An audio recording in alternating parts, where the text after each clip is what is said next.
Hello everyone, welcome to maths classes by KV teacher. बच्चों, आज इस वीडियो में हम क्लास 8 मैथ्स की एक्सरसाइज 3.3 स्टार्ट करने वाले हैं और ये जो एक्सरसाइज है ये बेस्ड है एक स्पेशल टाइप ऑफ क्वाड्रिलेटरल यानी कि पैरेललोग्राम पर। सो पैरेललोग्राम की क्या प्रॉपर्टीज़ है, साइड से रिलेटेड, एंगल से रिलेटेड, डायगोनल से रिलेटेड, पहले आपको वो बता देते हैं, उसके बाद हम लोग एक्सरसाइज पर मूव करेंगे। उससे पहले अगर कोई भी बच्चा नया हो चैनल पर, चैनल को आप सब्सक्राइब कर लीजिए, बेल आइकन को प्रेस कर लीजिए। ओके,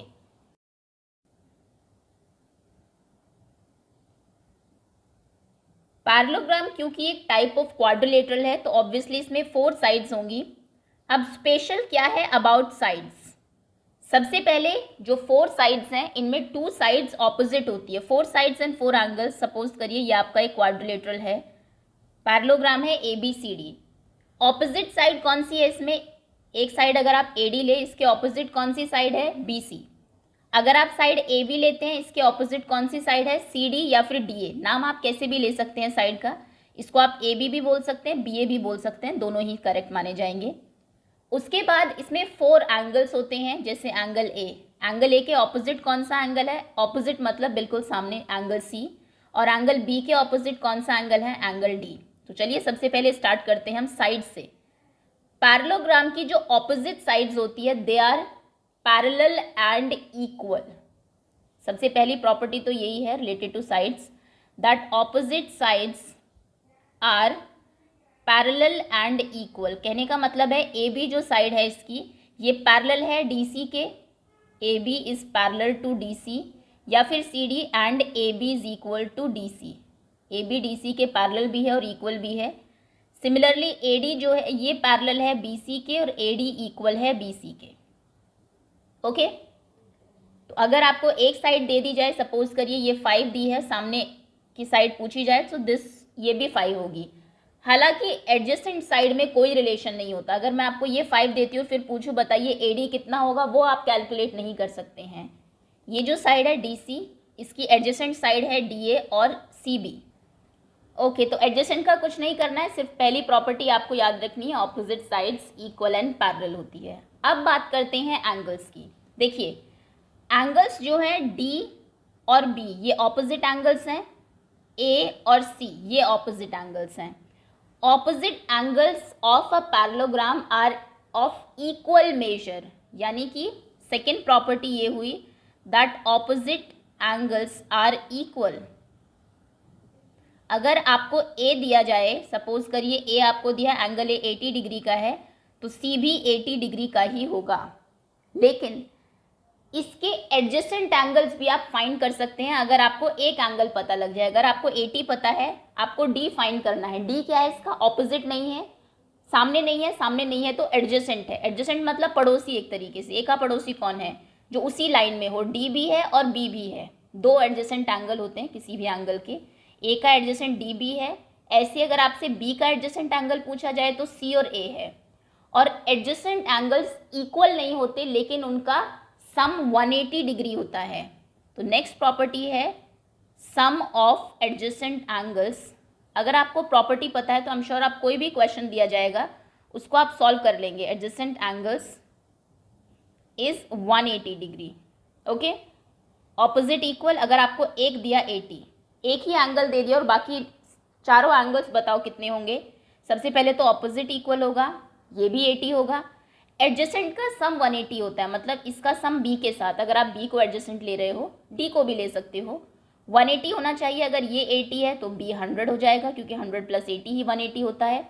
और उसके बाद B और D इक्वल होगा क्योंकि ऑपोजिट है तो ये भी 100 होगा। तो यानी कि अगर आपको पैरेललोग्राम में एक एंगल मिल जाए तो बाकी सभी एंगल्स आप फाइंड कर सकते हैं प्रॉपर्टीज़ को यूज़ करके। ओके, नेक्स्ट अब हम बात करते हैं डायगोनल्स की। डायगोनल्स क्या होते हैं? जो ऑपोजिट साइड्स को ज्वाइन करते हैं। अब अगर आप इसमें डायगोनल्स देखें, डायगोनल्स ऑब्वियसली इक्वल नहीं है क्योंकि ये यहाँ से 2 कॉर्नर, अगर आप ये डायगोनल देखे देखते ही पता लग रहा है ये छोटा है ऑब्वियसली, और ये वाला जो डायगोनल है ये बड़ा है। सबसे पहले तो आप यही ध्यान रखेंगे डायगोनल्स इक्वल नहीं होते लेकिन वो एक दूसरे को बाइसेक्ट जरूर करते हैं। नेक्स्ट प्रॉपर्टी यही है आपकी that diagonals of a parallelogram bisect each other. Diagonals bisect, bisect का मतलब क्या होता है?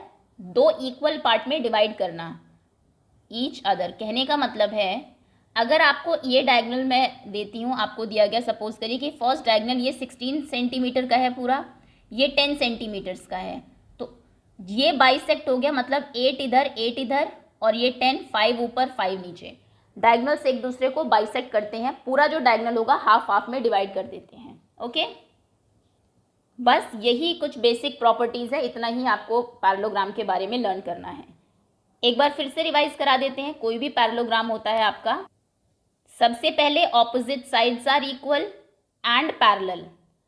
सपोज करिए ये था आपका P, Q, R and S, तो कौन सी साइड इक्वल होगी? P Q इक्वल होगी सामने SR के और PS इक्वल होगी QR के।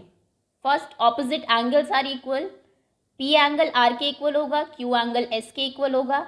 एडजेसेंट का सम 180 होता है, इन दोनों का सम 180 होगा, इन दोनों का सम भी 180 होगा, इनका सम भी 180 होगा, इनका सम भी 180 होगा। डायगोनल्स एक दूसरे को बाइसेक्ट करते हैं। अगर ये दो डायगोनल्स हैं, ये O पे बाइसेक्ट कर रहे हैं सपोज करिए, so PO equals to OR होगा and second OS equals to QO होगा। That's all. बस इसी के साथ हम लोग एक्सरसाइज पर मूव करते हैं और आप देखेंगे जो प्रॉपर्टीज आपने पढ़ी है किस तरीके से इनको यूज करना है आपको। Okay, exercise 3.3, given a parallelogram ABCD, ये आपको साइड में ABCD एक पैरेललोग्राम दिया हुआ है। Complete each statement along with the definition और प्रॉपर्टी यूज्ड। ओके, सबसे पहले है AD। AD किसके इक्वल है? ये वाली साइड अपने ऑपोजिट साइड के इक्वल होती है। AD इक्वल्स टू होगी CB या BC के equal, so AD is equals to BC आप लिख देंगे। Why? Because opposite sides are equal. अगर आपको रीजन लिखना है, opposite sides of parallelogram, parallelogram की शॉर्ट फॉर्म है parallel lines and GM, parallelogram are equal, opposite sides equal होती है इसीलिए। नेक्स्ट है एंगल DCB। DCB कौन सा एंगल है? देखिए DCB ये वाला एंगल, ये किसके इक्वल होगा? ये अपने ऑपोजिट के इक्वल होता है, मतलब ये DAB के इक्वल होगा। तो यहाँ पर आप लिखेंगे एंगल DAB और प्रॉपर्टी क्या है आपकी? Opposite angles of parallelogram are equal, opposite angles भी इक्वल होते हैं इसलिए ये DAB के इक्वल होगा। Next OC। OC किसके इक्वल है? OC क्या है? ये OC है, एक डायगोनल का हाफ पार्ट, ये अदर हाफ के इक्वल होगा because diagonals of a parallelogram bisects each other. So OC equal होगा OA के। और रीजन क्या है? Diagonals of parallelogram bisect each other, एक दूसरे को बाइसेक्ट करते हैं, इक्वल पार्ट में डिवाइड करते हैं। नेक्स्ट इज मेजर ऑफ, ये मेजर लिखा हुआ है मतलब जितने डिग्री का है, एंगल DAB। चलिए देखते हैं एंगल DAB कौन सा है। DAB ये एंगल प्लस CDA, CDA कौन सा है? CDA ये, इन दोनों का सम कितना है? इन दोनों का सम 180 है बिकॉज ये दोनों एडजेसेंट एंगल्स हैं, तो आप लिखेंगे 180 डिग्री। रीजन क्या है? Sum of adjacent angles of parallelogram is 180 degree. Sum जो है वो 180 डिग्री होता है पैरेललोग्राम के एडजेसेंट एंगल्स का। ओके, ये सभी प्रॉपर्टीज़ मैं आपको पहले बता चुकी हूँ, उसी के अकॉर्डिंग आप यहाँ पर ब्लैंक्स फिल कर देंगे और रीजन देंगे। अगले क्वेश्चन पर आते हैं। Consider the following parallelograms. ये पैरेललोग्राम्स दिए हुए हैं, find the value of X, Y, Z। जो भी मिसिंग फिगर्स हैं उनकी वैल्यूज आपको फाइंड करनी है। ज्योमेट्री का कोई भी क्वेश्चन जब आप सॉल्व करते हैं, सबसे पहले फिगर आउट कर लीजिए कि करना क्या है आपको, उसके बाद लिखना स्टार्ट करेंगे हम लोग। तो देखिए 100 ये आपको पता है, X से स्टार्ट करें तो 100 और X दोनों ही हमारे एडजेसेंट एंगल्स हैं। एडजेसेंट एंगल का सम 180 होता है, X और इनका सम अगर 180 होगा तो X 80 आ जाएगा। Y जो है वो B के ऑपोजिट है, 100 के ऑपोजिट Y है, सो ये भी 100 हो जाएगा। Z आपका X के ऑपोजिट है, X हमारा 80 है तो ये भी 80 हो जाएगा। इस तरीके से हम तीनों एंगल्स फाइंड करेंगे। ओके, चलिए अब इसको लिखना स्टार्ट करते हैं। Answer to part 1। सबसे पहले आप कहेंगे B जो एंगल है that is equals to D, angle B is equals to angle D। Why? Reason ज़रूर देना है जब भी कोई स्टेटमेंट आप लिखें ट्रिग्नोमेट्री ज्योमेट्री में। रीज़न है opposite angles of angles of a parallelogram are equal, क्योंकि ऑपोजिट एंगल्स जो हैं वो इक्वल होते हैं, इसलिए बी डी के इक्वल है। अब बी कितना है 100, डी कितना है y, so angle D is equals to 100 हो जाएगा, क्योंकि बी आपका 100 है और डी कितना था y, यानी कि y इज इक्वल्स टू 100। एक वैल्यू आई आपकी, इसको बॉक्स के अंदर रख दीजिए क्योंकि ये हमारा वन ऑफ द आंसर्स हैं। सेकेंड, y अगर निकल गया, अब x फाइंड करिए b और d के साथ, या फिर आप a भी फाइंड कर सकते हैं। आप लिखेंगे a प्लस b दोनों का सम 180 है, angle a plus angle b is equals to 180 degree. Reason क्या है? Sum of adjacent angles of a parallelogram is 180 degree. Okay, so यहाँ पर एंगल a प्लस b कितना है 100, b की जगह हमने 100 लिख दिया, and this is equals to 180। अब एंगल a कितना होगा 100, उस तरफ ले जाएंगे आप, 180 माइनस 100, यानी कि angle a will be equals to 80 degree. a आ गया, ये दूसरा आंसर है, ब्रैकेट में रखेंगे। अब a किसके इक्वल है? a और c आपस में इक्वल है, तो वो आप नीचे लिखेंगे angle a is equals to angle c। Reason वही रहेगा, opposite angles of a parallelogram are equal. Angle A कितना था आपका? अभी हमने फाइंड किया है, ए हमारा 80 था, सो सी भी कितना हो जाएगा 80 हो जाएगा, angle C is equals to 80। C कितना था? X, so x is equals to 80। Okay, यहाँ पर ए को ब्रैकेट में नहीं रखेंगे आप, ए कितना था? जेड, जेड को ब्रैकेट में रखेंगे यहाँ लिख के। उसके बाद आप लिखेंगे Z is equals to 80 and x is equals to 80। ये आपके आंसर्स हैं तीनों। y निकला क्योंकि ऑपोजिट एंगल्स इक्वल होते हैं, इसलिए वो 100 है। रीज़न देना है सभी का, लिखने का तरीका ये होता है, अक्सर हमें आंसर्स पता होते हैं लेकिन लिखते टाइम आप बहुत सारे स्टेप्स खा जाते हैं, इसलिए आपको मार्क्स नहीं मिलते एग्जाम में। z 80 हो जाएगा और x आपका अगेन 80 हो जाएगा। चलिए अगले क्वेश्चन पर आते हैं। बी सेकेंड पार्ट है आपका, एक्स वाई जेड की वैल्यू फाइंड करनी है। सबसे पहले तो x आप फाइंड कर लेंगे 50 और x, ये कैसे एंगल्स हैं? ये एडजेसेंट एंगल है, ऑपोजिट तो नहीं है, 50 के सामने तो नहीं है x, सो एडजेसेंट है, पड़ोसी एंगल्स हैं क्योंकि एक ही लाइन पर है। जैसे एक ही रोड के दो घर होते हैं ना, ये है और ये है, ये एडजेसेंट पड़ोसी होते हैं, नेबर्स होते हैं। ऐसे एंगल अगर एक लाइन के ऊपर है, इस लाइन के ऊपर है, सो ये दोनों आपके एडजेसेंट एंगल होंगे और एडजेसेंट एंगल्स का सम 180 होता है। तो अगर ये 50 है, ये निकल जाएगा 130 निकल गया, इसके निकलते y 130 निकल जाएगा। अब हम बात करते हैं z की।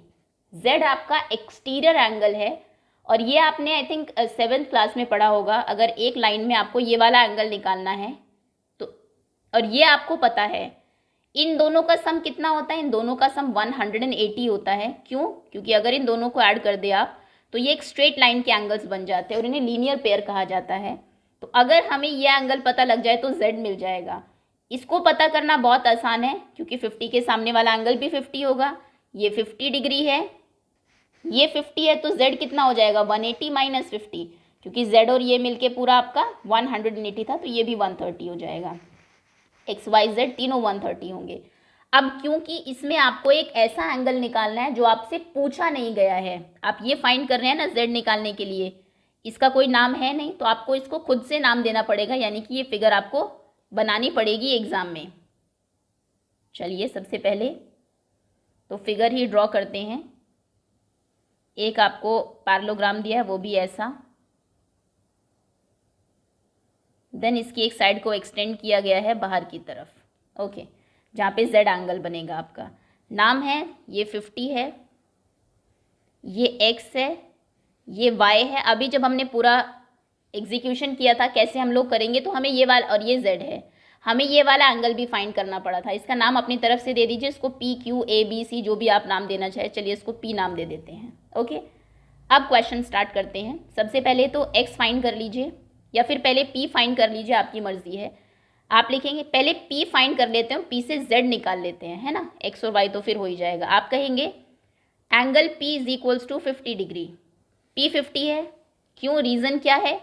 अच्छा, ये जो पैरेललोग्राम है इसमें नाम नहीं दिया आपको पैरेललोग्राम का, जैसे पिछले उसमें ABCD दिया हुआ था, B एंगल D के इक्वल रखते थे, वैसा कुछ नाम नहीं दिया, आपको भी नाम देने की ज़रूरत नहीं है, आप सीधा एंगल्स में ही डील करिए। आप लिखेंगे P हमारा 50 है, क्यों?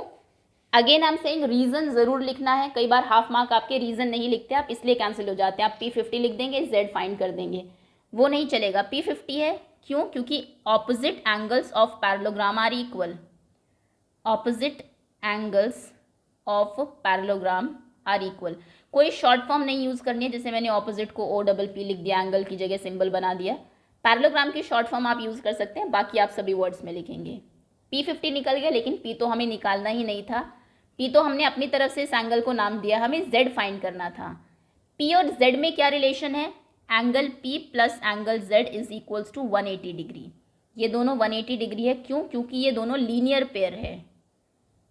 लीनियर पेयर ऐसे हमारे एडजेसेंट एंगल्स होते हैं जिनका सम 180 हो, स्ट्रेट लाइन पर है। अगर आपको लीनियर पेयर एग्जाम में नहीं याद रहता तो आप एंगल्स ऑन स्ट्रेट लाइन भी लिख सकते हैं।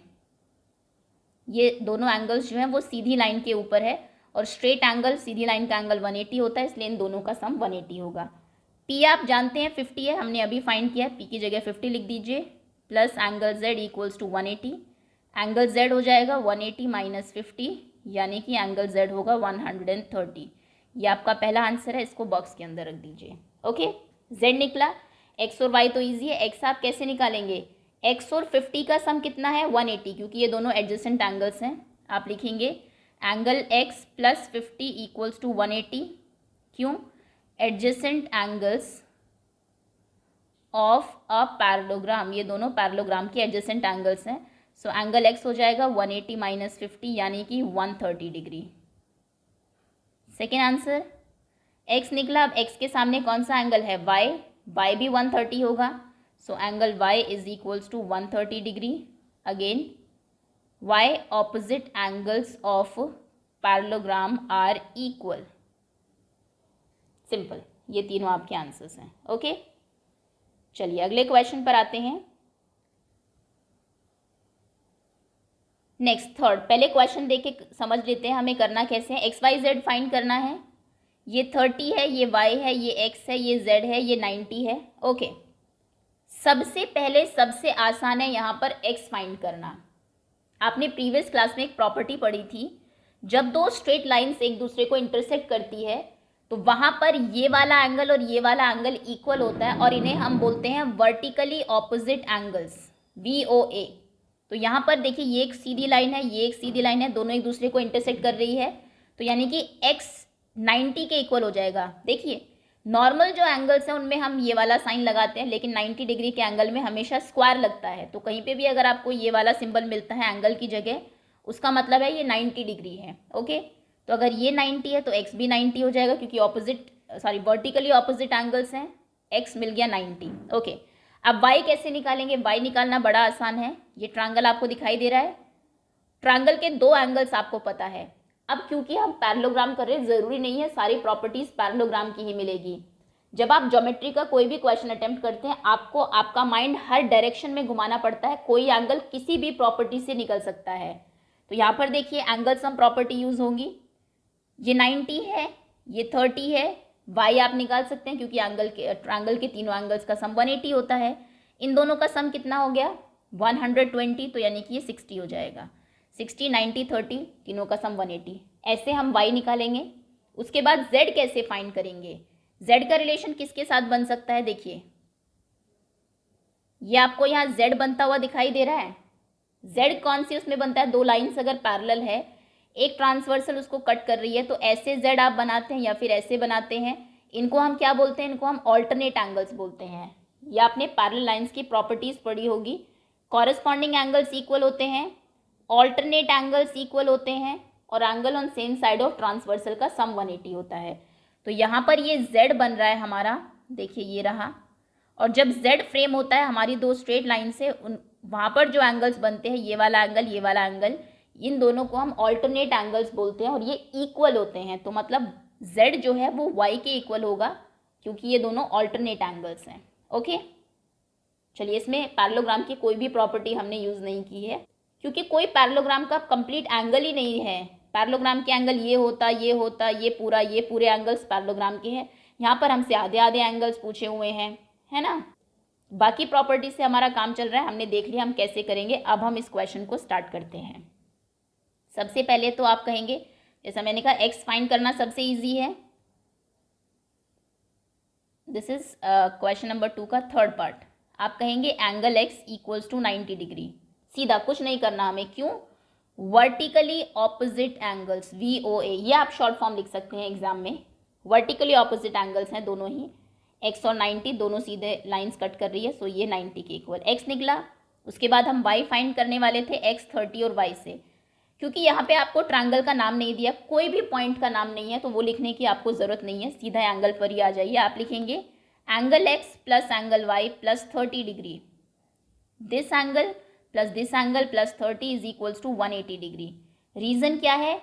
इसको हम एंगल सम प्रॉपर्टी कहते हैं, लेकिन आप पूरी प्रॉपर्टी भी लिख सकते हैं। आप लिखेंगे sum of all angles of triangle is 180 degree. इतना बड़ा लिख दीजिए, या फिर सीधा आप इसको एंगल सम प्रॉपर्टी भी लिख सकते हैं, सम प्रॉपर्टी। ओके, चलिए एंगल x कितना है? 90 plus angle y plus 30 equals to 180। 90 और 30 कितना हो जाएगा? 120। 120 plus angle y equals to 180 degree.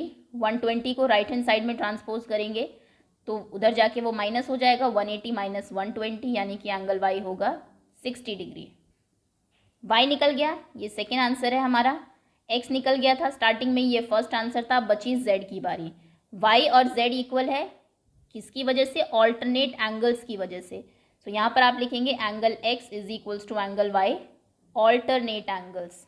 z बन रहा है वहाँ पर उल्टा z angles, so sorry not x, z equals to y। Angle z is equals to angle y। Angle z कितना हो जाएगा? y कितना था? y हमारा 60 था, तो z हमारा 60 डिग्री हो जाएगा। Solve question. ओके, x निकला वर्टिकली ऑपोजिट से, y निकाला हमने एंगल सम प्रॉपर्टी से, और z हमारा 60 ऑल्टरनेट एंगल से। चलिए अगले क्वेश्चन पर आते हैं। फोर्थ पार्ट है आपका, पहले देख लेते हैं करेंगे कैसे। पहले पूरी प्लान आउट कर लीजिए, आप करने वाले क्या है समझ लीजिए क्वेश्चन को, उसके बाद लिखना स्टार्ट करिए। कई बार आप सिर्फ क्वेश्चन देखते हैं, धड़ाधड़ लिखना शुरू कर देते हैं, फिर बीच में 1-2 स्टेप छूट जाते हैं। कई आपको पहले x निकालना था, आपने y वाली प्रॉपर्टी लिख दी है। तो ऐसा नहीं करना है, क्वेश्चन जब भी आए, और ये प्रैक्टिस में ले आइए धीरे धीरे। ज्योमेट्री का कोई भी क्वेश्चन है, पहले देखिए कि हम किस तरीके से मूव करेंगे, कैसे हम एंगल्स फाइंड करेंगे, उसके बाद लिखने का काम शुरू करिए। ओके, एक्स वाई जेड निकालने हैं। सबसे आसान है y निकालना, 80 के सामने है तो y यहाँ, ये पेंसिल से लिख लेना अपने एग्जाम में क्वेश्चन पेपर पर। ये 80 हो गया, x निकालना भी आसान है। आई थिंक ये ऐसा ही क्वेश्चन हम पहले भी कर चुके हैं। x और 80 इन दोनों का सम 180 होगा, क्योंकि ये दोनों एडजेसेंट एंगल्स हैं।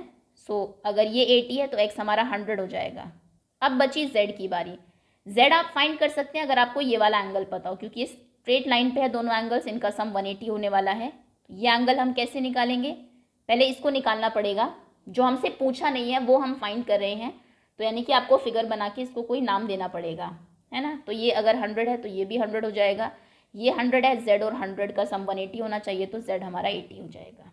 ओके, चलिए अब लिखना स्टार्ट करते हैं। पहले फिगर बना लेते हैं।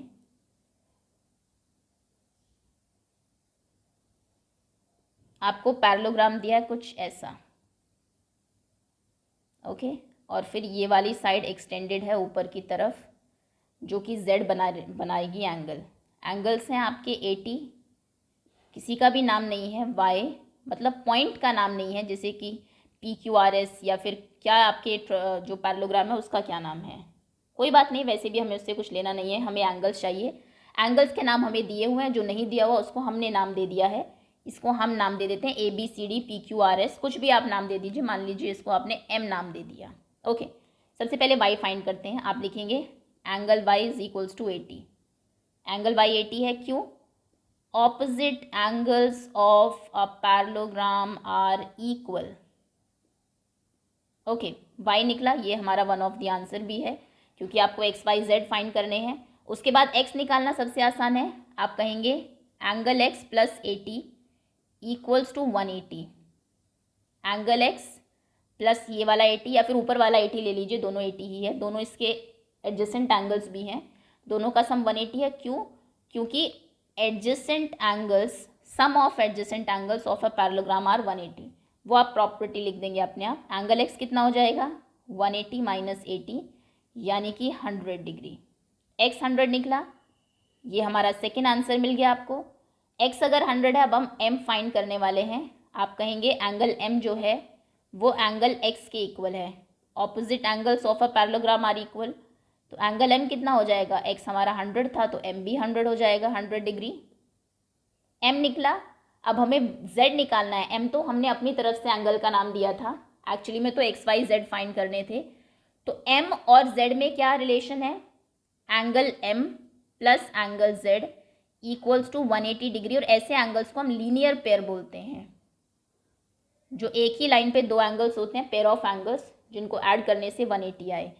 सो एम आप निकाल चुके हैं, 100 है, so 100 plus angle Z equals to 180 degree. तो यहाँ से angle Z equals to 180 degree minus 100 degree, यानी कि angle Z equals to 80 degree, और यही आपका आंसर है। ओके, सो एक्स 100 है, वाई 80 है, एंड जेड आपका अगेन 80 ही है। चलिए अब लास्ट क्वेश्चन पर आते हैं। फिफ्थ पार्ट है आपका, ये पैरेललोग्राम है, यहाँ से ये 112 डिग्री है। सबसे आसान तो y निकालना है क्योंकि ऑपोजिट एंगल्स हैं। अगर ये 112 है तो ये भी कितना हो जाएगा 112 डिग्री कंप्लीट। ओके, अब उसके बाद अगर y निकल गया, आप ये वाला पूरा एंगल निकाल सकते हैं। पूरे एंगल की हम लोग बात कर रहे हैं, यहाँ पर तो इसने लाइन ड्रॉ करके इनको दो एंगल्स में डिवाइड कर दिया है। कहने का मतलब है z प्लस 40, ये वाला जो पूरा एंगल होगा z और 40 को मिला के कंप्लीट एंगल बन रहा है। ये कितने डिग्री का होगा, ये एंगल और ये एंगल दोनों एडजेसेंट है, और एडजेसेंट का सम 180 होता है। तो यानी कि ये वाला कितना हो जाएगा 180 minus 112, 180 minus 180 degree, this is degree minus 112 degree. 8 minus 2 is 6, 112, sorry this is not 118, 180, 180 minus 112, 7, 10, 10 minus 2 is 8, 7 minus 1 is 6। कहने का मतलब है ये पूरा एंगल 68 डिग्री का होना चाहिए। अब पूरा 68 है, लेकिन इसमें से ये आपको 40 दिया हुआ है। अगर इतना 40 है तो z कितने का हो जाएगा, अगर पूरे 68 में से आप ये 40 हटा दें तो बाकी बचा हुआ एंगल z है। 68 में से 40 हटा दें मतलब माइनस कर दे, तो कितना बचा 28। 68 माइनस 40 इज 28, तो मतलब z जो एंगल है आपका वो 28 डिग्री का है। ये वाला एंगल 28 है। अब चलिए z भी इस तरीके से हम z निकालेंगे। अब हम बात करते हैं x की। x आप कैसे फाइंड करेंगे, देखिए x और z ये दोनों मिला के एंगल्स आपका z बना रहे हैं। अब जो दो एंगल्स z बनाए, ये दिख रहा है ना आपको, ये एक स्ट्रेट लाइन, ये ऐसे और ये ऐसे, और जो z के जो एंगल्स होते हैं, ये वाला एंगल, ये वाला एंगल, ये इक्वल होते हैं बाय ऑल्टरनेट एंगल्स। तो कहने का मतलब है x और z ऑल्टरनेट है, इक्वल होंगे। अगर z आपका 28 है तो x भी 28 डिग्री होगा। समझ में आया, करना कैसे है, लिखवा में दूंगी ऑब्वियसली। अभी सबसे पहले y तो सीधा निकल जाएगा 112 डिग्री, इसमें तो कुछ करना ही नहीं है। बचा z एक्चुअली कोई पूरा एंगल नहीं है हमारे जो आपका पैरेललोग्राम है इसका। इस पूरे एंगल में 40 और z मिलके एक पूरा एंगल बना रहे हैं। तो ये कंप्लीट एंगल होना चाहिए 68, क्योंकि ये और ये मिलके 112 और आपके 68 मिलके 120 बनाएंगे, सॉरी 180 बनाएंगे, जो कि एडजेसेंट एंगल्स का सम भी होता है। ये पूरा अगर 68 है, ये 48 है, 40 है सॉरी, तो ये 28 हो जाएगा, ये 28 है, तो x इसके साथ z बना रहा है, ऑल्टरनेट एंगल की वजह से x भी 28 हो जाएगा। चलिए अब लिखना स्टार्ट करते हैं। कोई ऐसा एंगल तो हम यूज़ नहीं कर रहे जो इसमें ना दिया हो, तो किसी को नाम देने की ज़रूरत नहीं है, विदाउट फिगर भी आप कर सकते हैं। बट एग्जाम में अगर आप फिगर बना दें, ज़्यादा टाइम नहीं लगता, तो ज़्यादा सही रहता है। ओके, सबसे पहले हम लिखेंगे, this is answer number 5 second question का। सबसे पहले आप लिखेंगे एंगल y तो 112 है direct, y opposite angles of a parallelogram are equal. Okay, ये पहला आंसर हमारा यहीं से निकल गया। चलिए अब हम बात करते हैं, हमने देखा कि ये दोनों एंगल और 112 मिलके 180 बनाएंगे, क्योंकि ये दोनों एडजेसेंट एंगल्स हैं पैरेललोग्राम के। तो आप लिखेंगे 40 प्लस z, ये वाला एंगल कितने का है 40 प्लस z है पूरा एंगल मिलके, प्लस 112, ये वाला एंगल 112 है, this is equals to 180 degree. 180 क्यों, adjacent angles of a parallelogram. क्योंकि ये पैरेललोग्राम के एडजेसेंट एंगल्स हैं। 40 1 1 2 ऐड हो जाएगा आपस में, 2 4 + 1 5 and 1 152 plus z as it is रहेगा इक्वल्स टू 180 डिग्री। हमने इन दोनों को ऐड कर दिया। अब z कितना होगा, 152 उधर जाएगा तो माइनस हो जाएगा, 180 माइनस 152, 10 माइनस 2 इज 8, यहाँ पर 7 बचेगा, 7 minus 5 is 2, so z is equals to 28 degree. ये हमारा सेकेंड आंसर है। नेक्स्ट में हमने देखा था कि x और z दोनों ऑल्टरनेट एंगल्स हैं हमारे, वो हम लास्ट में प्रॉपर्टी यूज़ करने वाले हैं। आप कहेंगे angle x plus angle z, sorry angle x equals to angle z, alternate angles are equal. Angle z जो है वो एंगल x के इक्वल है, क्यों? Because they are alternate angles. x कितना है, x we have to find, z कितना है 28, तो एंगल x भी कितना हो जाएगा 28 डिग्री। खत्म क्वेश्चन। x y z इस तरीके से आप फाइंड करेंगे। ओके चलिए, होपफुली दोनों क्वेश्चंस जो सेकंड पार्ट के जितने भी क्वेश्चंस आपको दिए सभी आपको अच्छे से समझ में आ गए होंगे। रिमेनिंग क्वेश्चंस जो हैं आपके we will cover in part 2, otherwise video बहुत लेंथी हो जाएगी। That's all for now. Thank you so much for watching.